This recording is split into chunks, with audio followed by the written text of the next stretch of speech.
no Harden, no Durant.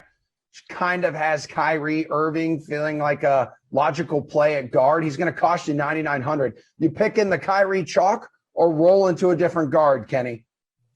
I'll take the chalk here. I'll bite the bullet. Look, he has 5.2 more DK fantasy points per 36 minutes with James Harden and Kevin Durant on the floor. Does Kyrie Irving? It's a 4.1% usage rate spike.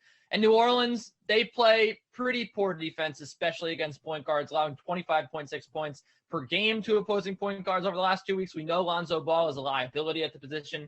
He's a negative 0.59 real plus minus on the defensive end. And while I don't think that this game means anything to the Nets, and I don't even know if they'll win it, we have seen time and time again in this spot, Kyrie Irving will go off. He gets all of the ball. The Nets have 7 players out, so they need someone to shoot the ball. Kyrie should be taking all the shots here. And, oh, by the way, this is they've now only played 7 games together, Kyrie Irving, Kevin Durant, and James Harden. Just figured I would say that because it's just a mind-blowing stat.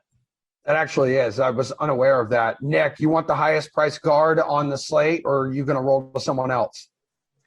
I mean, first of all, 7 seems high. I would have guessed it was lower than that, honestly. Yeah. I mean, with the amount of injuries that they've had, I don't remember them playing that many games together at all. I'm fine rolling with Kyrie tonight. I think it's possible that you maybe look at the last 2 games and get a little bit spooked. 20 points against Miami, struggled from the field in that one, 6 of 19, had just 12 points in that blowout against Charlotte on Friday. So, maybe some people look at that box score and get a little bit scared away. But like Kenny said, there's so many injuries for this Nets team that, Kyrie Irving's not always a guy that loves taking a ton of shots, but with no James Harden, with no Kevin Durant, I mean, even some of their better role players, Nick Claxton's not playing in this game. LaMarcus Aldridge is never playing in another game. By default, that usage is going to trickle down somewhere. And obviously Kyrie is kind of the head of the snake in that regard.